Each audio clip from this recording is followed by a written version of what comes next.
नमो भगवते वासुदेवाय।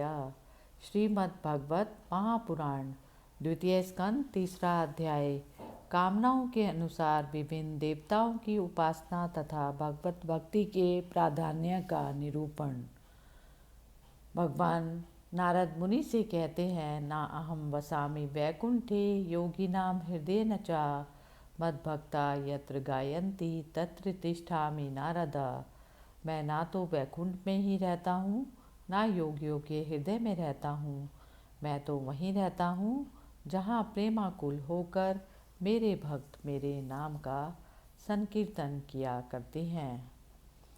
श्री सुखदेव जी ने परीक्षित से कहा, तुमने मुझसे जो पूछा था कि मरते समय बुद्धिमान मनुष्य को क्या करना चाहिए, उसका उत्तर मैंने तुम्हें दे दिया।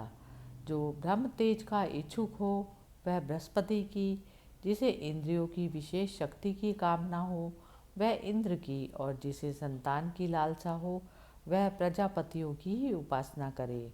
जिसे लक्ष्मी चाहिए वह माया देवी की, जिसे तेज चाहिए वह अग्नि की, जिसे धन चाहिए वह वसुओं की, और जिस प्रभावशाली पुरुष को वीरता की चाह हो उसे रुद्रों की उपासना करनी चाहिए। जिसे बहुत अन्न प्राप्त करने की इच्छा हो वह अदिति का, जिसे स्वर्ग की कामना है वह अदिति के पुत्र देवताओं का, जिसे राज्य की अभिलाषा हो वह विश्व देवों का, और प्रजा को अपने अनुकूल बनाने की इच्छा रखता हो उसे साध्य देवताओं का आराधन करना चाहिए। आयु की इच्छा से अश्विनी कुमारों का, पुष्टि की इच्छा से पृथ्वी का, और प्रतिष्ठा की चाह हो तो लोक माता पृथ्वी और देव आकाश का सेवन करना चाहिए। सौंदर्य की चाह से गंधर्वों की, पत्नी की प्राप्ति के लिए उर्वशी अप्सरा की, और सबका स्वामी बनने के लिए ब्रह्मा की आराधना करनी चाहिए। जिसे यश की इच्छा हो वह यज्ञ पुरुष की, जिसे खजाने की लालसा हो वह वरुण की, विद्या प्राप्त करने की आकांक्षा हो तो भगवान शंकर की, और पति पत्नी में परस्पर प्रेम बनाए रखने के लिए पार्वती जी की उपासना करनी चाहिए। धर्म उपार्जन करने के लिए विष्णु भगवान की, वंश परंपरा की रक्षा के लिए पितरों की, बाधाओं से बचने के लिए यक्षों की, और बलवान होने के लिए मरुदगणों की आराधना करनी चाहिए। राज्य के लिए मनवंतरों के अधिपति देवों का, अभिचार के लिए निरति को, और भोगों के लिए चंद्रमा, और निष्कामता प्राप्त करने के लिए परम पुरुष नारायण को भजना चाहिए।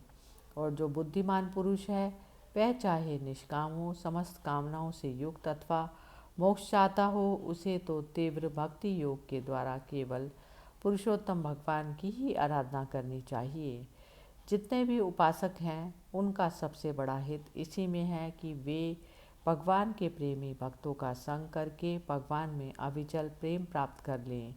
ऐसे पुरुषों के सत्संग में जो भगवान की लीला कथाएं होती हैं उनसे उस दुर्लभ ज्ञान की प्राप्ति होती है जिससे संसार सागर की त्रिगुणमयी तरंग मालाओं के थपेड़े शांत हो जाते हैं। हृदय शुद्ध होकर आनंद का अनुभव करने लगता है और इंद्रियों के विषयों में आसक्ति नहीं रहती। कैवल्य मोक्ष का सर्वसम्मत मार्ग भक्ति योग प्राप्त हो जाता है। भगवान की ऐसी रसमय कथाओं का चस्का लग जाने पर भला ऐसा कौन है जो उनसे प्रेम ना करे। शौनक जी ने कहा, सूत जी, राजा परीक्षित ने सुखदेव जी की यह बात सुनकर उनसे और क्या पूछा। वे तो सर्वज्ञ होने के साथ ही साथ मधुर वर्णन करने में भी बड़े निपुण थे। सूत जी, आप तो सब कुछ जानते हैं, हम लोग उनकी वह बातचीत बड़े प्रेम से सुनना चाहते हैं। आप कृपा करके सुनाइए, क्योंकि संतों की सभा में ऐसी ही बातें होती हैं जिनका पर्यवसान भगवान की रसमयी लीला कथा में ही होता है। पांडुनंदन महारथी राजा परीक्षित बड़े भगवत भक्त थे। बाल्यावस्था में खिलौनों से खेलते समय भी वे श्री कृष्ण लीला का ही रस लेते थे। भगवान में श्री सुखदेव जी भी जन्म से ही भगवत परायण हैं। ऐसे संतों के सत्संग में भगवान के मंगलमय गुणों की दिव्य चर्चा अवश्य ही हुई होगी। जिसका समय भगवान श्री कृष्ण के गुणों का गान अथवा श्रवण में व्यतीत हो रहा है, उसके अतिरिक्त सभी मनुष्यों की आय व्यर्थ जा रही है। ये भगवान सूर्य की प्रतिदिन अपने उदय और अस्त से उनकी आयु छीनते जा रहे हैं। क्या वृक्ष नहीं जीते? क्या लुहार की धोखनी सांस नहीं लेती? गांव के अन्य पालतू पशु क्या मनुष्य पशु की ही तरह खाते पीते या मैथुन नहीं करते? जिसके कान में भगवान श्री कृष्ण की लीला कभी कथा पड़ी ही नहीं, वह नर पशु कुत्ते, ग्राम, सूकर, ऊंट और गधे से भी गया बीता है। सूत जी, जो मनुष्य भगवान श्री कृष्ण की कथा कभी नहीं सुनता, उसके कान बिल के समान हैं। जो जीव भगवान की लीलाओं का गायन नहीं करती, वह मेंढक की जीभ के समान है, टर्टर करने वाली है। उसका ना तो रहना ही अच्छा है। जो सिर कभी भगवान श्री कृष्ण के चरणों में नहीं झुकता, वह रेशमी वस्त्र से सुसज्जित और मुकुट से युक्त होने पर भी बोझ मात्र है। जो हाथ भगवान की सेवा पूजा के लिए नहीं उठते, वे सोने के कंगन से भूषित होने के बाद भी मुर्दे के हाथ हैं।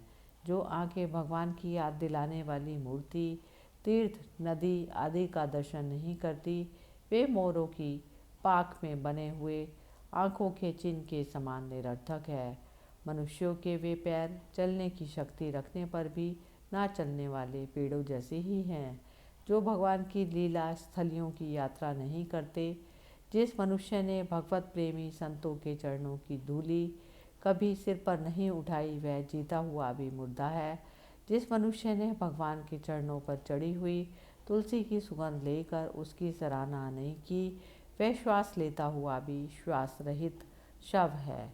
सूजी, वह हृदय नहीं लोहा है जो भगवान के मंगलमय नामों का श्रवण कीर्तन करने पर भी पिघल कर उन्हीं की ओर नहीं बहता। जिस समय हृदय पिघल जाता है, उस समय नेत्रों में आंसू छलकने लगते हैं और शरीर का रोम रोम खिल जाता है। प्रिय सूत जी, आपकी वाणी हमारे हृदय को मधुरता से भर देती है। इसलिए भगवान के परम भक्त आत्मविद्या विशारद श्री सुखदेव जी ने परीक्षित के सुंदर प्रश्न करने पर जो कहा, वह संवाद आप कृपा करके हम लोगों को सुनाइए। इस प्रकार द्वितीय स्कंद का तीसरा अध्याय समाप्त हुआ। हरि ओम तत्सत। श्री कृष्ण गोविंद हरे मुरारी, हे नाथ नारायण वासुदेवा।